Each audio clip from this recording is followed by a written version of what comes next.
सास संगत जी बड़े प्यार और सत्कार से कहना। धैर्य निरंकार जी। सास संगत जी, आज हाजिर हूँ एक प्यारी सी प्रेरणादायक साखी के साथ। उम्मीद करती हूँ कि आज की साखी आप सभी को बहुत ही पसंद आएगी। तो आइए आज की साखी सुने। सास संगत जी, एक आदमी पहाड़ पर से कूदकर अपनी जान देने जा रहा था, क्योंकि वो अपने जीवन से बहुत ही परेशान था। जैसे ही वो पहाड़ पर से कूदने जा रहा था, तभी एक फकीर ने उसे पकड़ लिया और कहा, क्या बात है, क्यों अपने जीवन को समाप्त करना चाहते हो? तो उस आदमी ने कहा, मत रोको मुझे, मेरा जीवन बिल्कुल बेकार है। परमात्मा ने मेरे साथ अन्याय किया है। मैंने जो भी मांगा वो मुझे कभी नहीं मिला। मुझसे ज्यादा दीन और दुखी आदमी इस पृथ्वी पर दूसरा और कोई नहीं हो सकता। मेरे पास एक कौड़ी भी नहीं है। मेरे पास ना रहने का साधन है, ना पीने का। मेरा पेट भी भूखा है। मैं इस जीवन को समाप्त करना चाहता हूँ। मैं उसकी ये भेंट को उसको वापस दे देना चाहता हूँ। परमात्मा ने मुझे ये जीवन दिया है। इस जीवन को समाप्त करके मैं ये जीवन उस परमात्मा को लौटा देना चाहता हूँ और यही कहना चाहता हूँ कि हे परमात्मा, संभाल अपनी जिंदगी, मुझे नहीं चाहिए। सास संगत जी, तब फकीर ने कहा, ऐसा करो, तुम तो मर ही जाओ, लेकिन मरने से पहले मुझे कुछ लाभ हो जाए तो तुम्हें कुछ हैरानी तो नहीं? उस आदमी ने कहा, मुझे कुछ हैरानी क्यों होगी? अगर आपको कुछ लाभ हो जाएगा तो अच्छी बात है। सास संगत जी, तब फकीर ने कहा, ठीक है, एक दिन और रुक जाओ, बस 24 घंटे के लिए तुम्हारे रहने, खाने, पीने, सोने का सारा इंतजाम मैं कर दूंगा। 24 घंटे बाद अगर तुम अपने जीवन को समाप्त करना चाहोगे तो बिल्कुल कर लेना, मैं कुछ नहीं कहूँगा, लेकिन बस 24 घंटे तुम मुझे सौंप दो। इस 24 घंटे में मैं कुछ लाभ उठा लूं। तब आदमी ने कहा, आपका कहने का मतलब क्या है? क्या लाभ है? फकीर ने कहा, मैं कल सुबह तुम्हें बताऊंगा। सास संगत जी, सुबह फकीर आदमी को लेकर सम्राट के पास गया। सम्राट फकीर का शिष्य था। खबर सम्राट के पास उसने पहले ही भेज दी थी। फकीर ने सम्राट से कहा, सम्राट, क्या आप इस आदमी की आंखें खरीदना चाहते हैं? सम्राट ने कहा, अच्छी बात है, क्या दाम देंगे? सम्राट ने कहा कि 1 लाख रुपए एक आंख का दूंगा।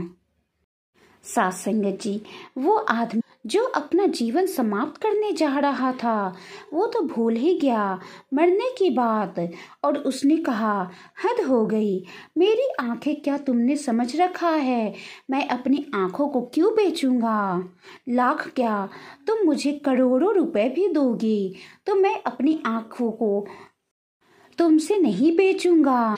आंख ऐसी चीज है जो कोई नहीं बेचता है।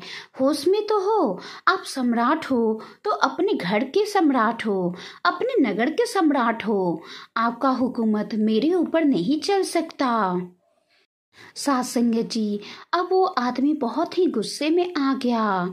तब फकीर ने कहा, भाई तुम चुप रहो, 24 घंटे ही तूने बात की थी और तुम्हारा ये 24 घंटा अब मेरा है। फकीर ने फिर सम्राट से कहा, सम्राट, मुझे इसके कान भी बेचने हैं और इसकी नाक भी बेचनी है। जो भी खरीदना हो इसमें से सामान खरीद लो। वो आदमी तो एकदम नाराज हो गया और उसने फकीर से कहा कि तुम हत्यारे तो नहीं हो, तुम एक फकीर हो, तुम बातें क्या कर रहे हो? करोड़ों रुपए में भी कोई मेरे हाथ पैर, मेरी नाक, मेरी आंख, मेरे कान नहीं खरीद सकता। ये किसी कीमत पर बिकेंगे नहीं। और तुम्हें शर्म नहीं आती? फकीर होकर ऐसी बात कर रहे हो? सास संगत जी, तब फकीर ने कहा, भले आदमी, ये तुम बात क्या कर रहे हो? कल तुम ऐसे ही नदी में कूदे जा रहे थे पहाड़ से, ये सब ऐसे ही चला जाता। तुम कूद कर अपनी जान गंवा देते तो ये आंख नाक कान तुम्हारे किस काम के रहते? मैं इसीलिए तो कह रहा हूँ, 24 घंटे रुक जाओ, मुझे कुछ कमा लेने दो।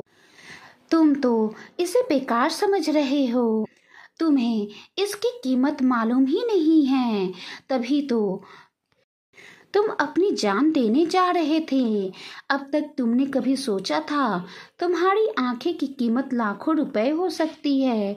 कोई लाख रुपए भी दे दे तो तुम आंख बेचने को राजी नहीं होगे।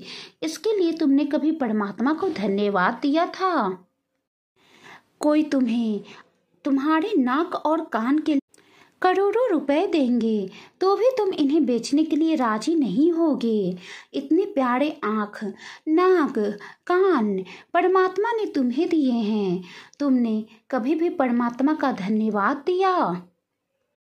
तुमने परमात्मा का धन्यवाद देना तो दूर, बल्कि परमात्मा पर अन्याय करने का दोष लगाने लगे।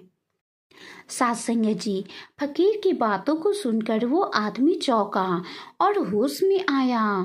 सच थी बात, उसने कभी परमात्मा को किसी बात के लिए धन्यवाद नहीं दिया था। कुछ बातें जो उसने परमात्मा से कही थी वो पूरी नहीं हुई थी, उनकी शिकायत की और इतना विराट मिला था, इसके लिए धन्यवाद कभी नहीं दिया। फकीर ने फिर कहा, तुम कहते हो क्या मेरे साथ परमात्मा अन्याय नहीं कर रहा है? तो ये सोचो, परमात्मा ने तुम्हारे साथ कितनी अनुकंपा की है। वो रहीम है, रहमान है, उसकी अनुकंपा प्रतिपल बरस रही है तुम पर, उसकी रहमत तुम पर बनी हुई है। कुछ बातें जो तुमने परमात्मा से कही थी वो पूरी नहीं हुई, तो इसका मतलब ये नहीं कि परमात्मा ने तुम्हारे साथ अन्याय किया है।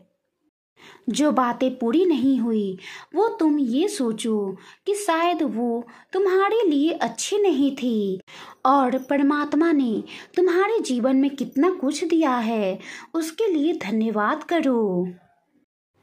और बहुत बार तो ऐसा होता है कि तुम्हें जो लगता है कि अनुकंपा नहीं है, वो भी अनुकंपा होती है, क्योंकि कई बार आदमी कठिनाइयों से सीखता है।